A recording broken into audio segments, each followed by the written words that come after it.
presentator dari kelompok pertama yang beranggotakan Darmawan Indra Wicaksana dengan NIM 204200013. Selanjutnya ada Firdausi Alisdiana Marilin dengan NIM 204200023. Selanjutnya ada Indri Alfi Atus Azizah dengan NIM 204200027. Selanjutnya ada Liliani Triastuti Bayu Lumpur dengan NIM 204200031. Demokrasi berasal dari bahasa Yunani, yaitu demokratia, yang memiliki arti kekuasaan rakyat. Demokrasi sendiri berasal dari kata demos yang berarti rakyat dan kratos yang berarti kekuasaan. Pengertian demokrasi menurut KBBI yaitu gagasan atau pandangan hidup yang mengutamakan persamaan hak dan kewajiban serta perlakuan yang sama bagi semua warga negara. Berikut pengertian demokrasi menurut beberapa ahli. Menurut Montesquieu, demokrasi yakni kekuasaan negara dibagi dan dilaksanakan oleh 3 lembaga atau institusi yang berbeda dan terpisah satu sama lainnya, yakni terdiri dari legislatif, eksekutif, dan yudikatif. Sedangkan menurut Abraham Lincoln, demokrasi tersebut merupakan pemerintahan yang berasal dari rakyat, oleh rakyat, dan untuk rakyat. Menurut H. Harris Soch, merupakan bentuk pemerintahan rakyat, karenanya kekuasaan pemerintahan melekat pada rakyat, dan hak asasi manusia bagi rakyat untuk mempertahankan, mengatur, dan melindungi diri dari setiap paksaan dalam suatu badan yang diserahkan untuk memerintah. Dan yang selanjutnya yaitu macam-macam demokrasi. Yang pertama, dilihat dari cara penyaluran kehendak rakyat. A. Demokrasi langsung atau direct democracy, yaitu rakyat secara langsung dapat membicarakan dan menentukan suatu urusan politik kenegaraan. B. Demokrasi perwakilan atau tidak langsung, representative democracy, yaitu aspirasi rakyat disalurkan melalui wakil-wakilnya yang duduk di lembaga perwakilan rakyat atau parlemen. C. Demokrasi sistem referendum, yaitu rakyat memilih wakil-wakilnya yang duduk di parlemen, tapi dalam melaksanakan tugasnya, parlemen dikontrol oleh rakyat melalui sistem referendum. Dan yang kedua, dilihat dari dasar atau paham ideologi yang dianut. A. Demokrasi liberal, yaitu paham demokrasi dengan menitik beratkan pada ideologis liberalis yang cenderung pada kebebasan individu atau perorangan. B. Demokrasi rakyat atau proletariat atau komunis, yaitu demokrasi yang cenderung kepada kepentingan umum, sehingga hak-hak politik rakyat dan kepentingan perseorangan kurang diperhatikan. C. Demokrasi Pancasila, merupakan ciri khusus demokrasi yang tidak hanya mencakup politik saja, melainkan juga bidang ekonomi, sosial, budaya, dan mewujudkan kesejahteraan rakyat. Dan yang ketiga, dilihat dari perkembangan paham.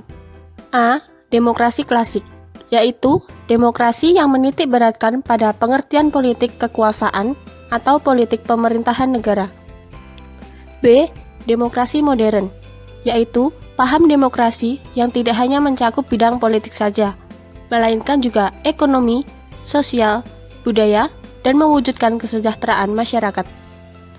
Dan yang keempat, dilihat dari hubungan antara pemerintahan dengan rakyat. A. Demokrasi liberal. Dalam demokrasi ini, pemerintah dibatasi oleh undang-undang dan pemilihan umum yang bebas diselenggarakan dalam waktu yang tetap. B. Demokrasi terpimpin. Dalam demokrasi ini terdapat keyakinan para pemimpin bahwa semua tindakan mereka dipercaya oleh rakyat. Tetapi, persaingan dalam pemilihan umum untuk menduduki kekuasaan. C. Demokrasi sosial. Demokrasi ini menaruh kepeduliannya kepada keadaan sosial dan egalitarianisme atau paham persamaan bagi persyaratan untuk memperoleh kepercayaan politik. D. Demokrasi partisipasi. Demokrasi yang menekankan hubungan timbal balik antara penguasa atau pemimpin dengan yang dipimpin. E. Demokrasi konstitusional. Demokrasi yang menekankan pada proteksi khusus bagi kelompok-kelompok budaya dan menekankan kerjasama yang erat di antara elit yang mewakili bagian budaya umum. Dan yang selanjutnya yaitu prinsip-prinsip demokrasi. 1. Prinsip budaya demokrasi. A. Kebebasan. Kebebasan adalah kekuasaan untuk membuat pilihan terhadap beragam pilihan atau melakukan sesuatu yang bermanfaat bagi kepentingan bersama atas kehendak sendiri tanpa tekanan dari pihak manapun. B. Persamaan. Setiap negara terdiri atas berbagai suku, ras, agama, dan budaya. Namun, dalam negara demokrasi, perbedaan tersebut tidak perlu ditonjolkan, bahkan harus ditekankan agar tidak menimbulkan konflik. C. Solidaritas. Rasa solidaritas harus ada di dalam negara demokrasi. Karena dengan adanya sifat solidaritas ini, walaupun ada perbedaan pandangan, bahkan kepentingan setiap masyarakat, maka akan senantiasa selalu terikat karena adanya tujuan bersama. D. Toleransi. Toleransi adalah sikap saling menghargai ketika ada perbedaan yang bertentangan dengan pendirian diri sendiri. E. Menghormati kejujuran. Kejujuran berarti kesediaan atau keterbukaan untuk menyatakan suatu kebenaran. Kejujuran menjadi hal yang sangat penting bagi semua pihak. F. Menghormati penalaran. Penalaran adalah penjelasan mengapa seseorang memiliki pandangan tertentu, membela tindakan tertentu, dan menuntut hal serupa dari orang lain.